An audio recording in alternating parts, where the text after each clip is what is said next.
Voilà, monsieur le consultant, pouvez-vous d'entrée de jeu me présenter c'est quoi le Petit Futé?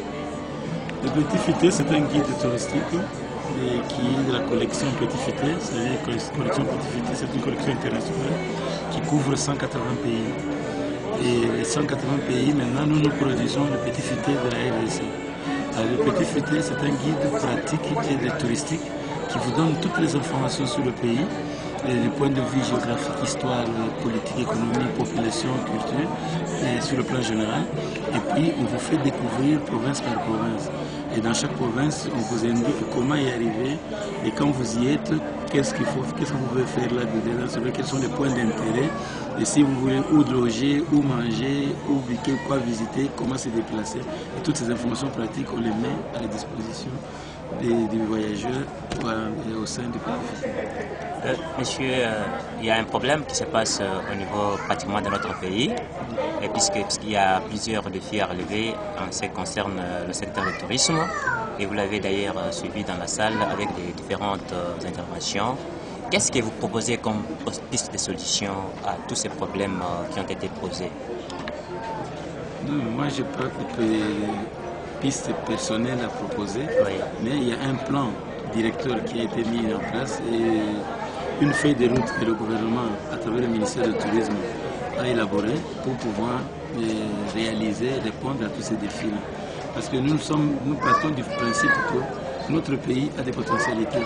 Mais nous ne pouvons pas continuer à chanter les potentialités que nous avons si nous n'arrivons pas à rendre ces potentialités une richesse. C'est-à-dire qu'il faut transformer ces potentialités en richesse touristique en créant des produits pour que nous puissions être à mesure de vendre les produits touristiques. Et nous ne pouvons pas vendre les potentialités, mais nous devons vendre les produits touristiques. Et ça, c'est dans le cadre de la réglementation, dans le cadre de la FEDERE, qui permet à ce que l'État puisse réguler et qu'il puisse encourager les privés à pouvoir investir dans le secteur et pouvoir, dans ce moment-là, dans des cadres surtout des partenariats publics-privés, arriver à développer le tourisme de notre pays. Actuellement, plusieurs personnes ne comprennent pas l'importance du tourisme. Est-ce que pourriez-vous nous dire un peu, nous décrire d'une manière brève, le tourisme c'est quoi? Je ferai beaucoup plus une démonstration au lieu d'aller dans la définition. Ah parce que la définition dit tout simplement que être touriste, considéré comme touriste, c'est lui qui passe 24 heures, plus de 24 heures, moins d'une année, dans un environnement autre que là où il vit habituellement.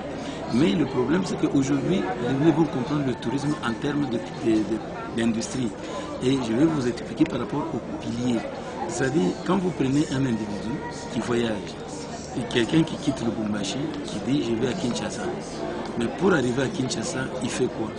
Il va comment? C'est-à-dire, il est dans le premier pilier qui lui permet, c'est le transport aérien ou par route ou par n'importe quel, mais il doit d'abord prendre un transport pour arriver à Kinshasa. Ça, c'est le premier pilier de lui. Mais c'est lui qui réalise le transport. Il n'est pas directement considéré comme un cadre ou commerçant ou du tourisme.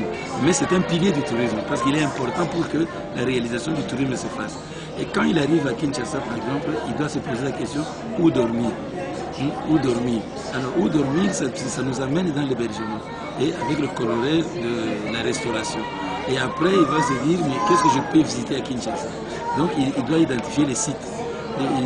Donc, il y a des gens qui exploitent les sites. Et ce sont un autre pilier. Après, il y a des gens qui doivent maintenant l'amener pour visiter ces sites-là, qu'on appelle guide touristique. Donc, tous ces piliers-là rassemblés, c'est ce qui constitue aujourd'hui l'industrie touristique. Et on considérait le tourisme comme loisir, mais aujourd'hui, ce sont des affaires, ce sont des investissements, et c'est pourquoi on appelle ça industrie touristique. Donc, les gens qui peuvent comprendre se disent, je peux investir dans le tourisme, je peux investir dans le transport, je peux investir dans l'hôtellerie, je peux investir dans la restauration, c'est-à-dire j'investis dans le tourisme. Mais nous devons dépasser cette mentalité de croire que le tourisme, c'est quelqu'un qui va s'évader, qui va se balader.